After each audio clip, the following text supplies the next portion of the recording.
The book Confessions of a Serial Entrepreneur takes us through the highs and lows of a business gambler. With successful ventures such as Real.com and Elephant Pharmacy, author Stuart Skorman joins us today to confess the ways of a madcap entrepreneur.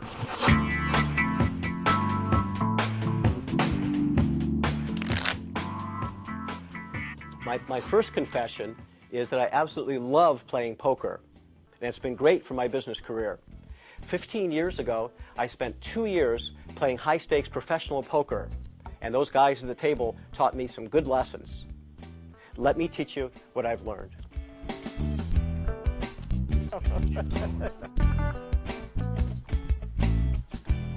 All of us entrepreneurs feel like Supermen when we get good luck and we have all the chips in front of us.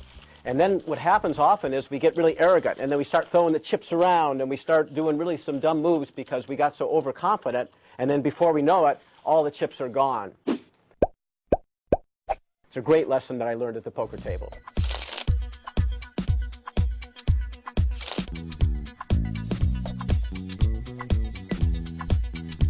When your luck is turned and almost all your chips are gone, in poker you actually play badly, but you play it in a different way than when you had all those chips in front of you. You become much too conservative. Now, I did that with my last startup, Elephant Pharmacy, where I bet my whole family's retirement money on that startup. And it was more money than I could afford to lose. The number one rule in poker is never play with money that you can't afford to lose.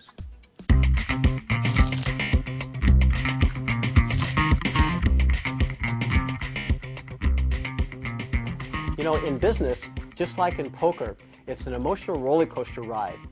One minute you feel like you're on top of the world, and the next minute you're completely broke.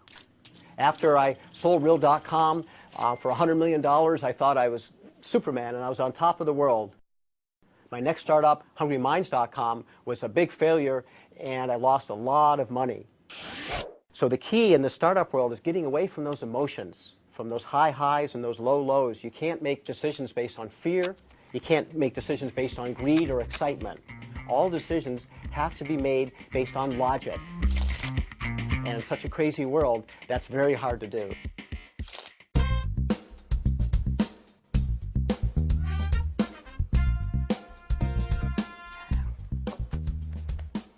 You know, the worst mistake that both poker players and entrepreneurs make is that they don't have enough respect for the competition. Now, this king-queen that I started this poker hand with is a really good hand versus most other poker hands. But when you're playing a really good poker player, they're likely to have cards like this, and then you're going to be a big loser. And business is like that too. You really have to have respect for the competition. I learned a lot about respecting the competition in my last startup, Elephant Pharmacy. Before I opened the store, I spent a lot of time in Walgreens, and I just couldn't figure out why they had all those greeting cards in the store. It takes up a huge percentage of their floor space. It didn't seem worth it. So when I opened up my store, I had a much smaller greeting card section and thought I was smarter than Walgreens until the holiday season came. Then I realized why they had all those greeting cards, because it draws the customers in that buy all kinds of other stuff besides the greeting cards. In my store, they'd buy the candles, and they'd buy the incense and perfumes and so many other gift items, and this is what drew them in the first place. That was a really, really good lesson for me to learn, because when someone's been doing something for a long time, like Walgreens has, you have to respect them because there's a good chance that they know more than you do.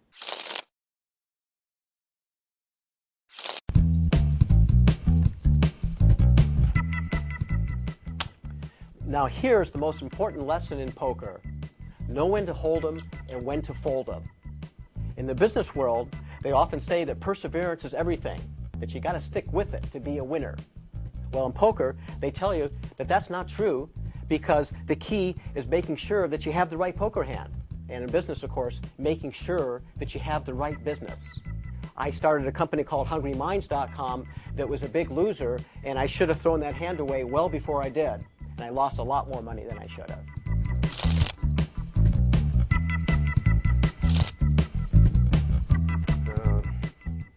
I better slow down here. That's my biggest problem, is I often move too fast. And that's true for a lot of entrepreneurs, is that we move too fast and then we miss what's important. When I was starting Real.com, we had a really important partnership with the IMDb, the Internet Movie Database, and I needed to fly over to London to meet with them to cement the relationship. But it always seemed like I was just too busy. The trip was going to take about 4 days out of my time, and this was in the middle of dot-com boom, and there were just so many things going on. I just didn't think it was that important to slow down to make that trip. Well, Jeff Bezos, who was running Amazon, our biggest competitor, well, he slowed down to make that trip. He actually flew over there and met with those people, and he ended up buying that company, and we lost our big important partners.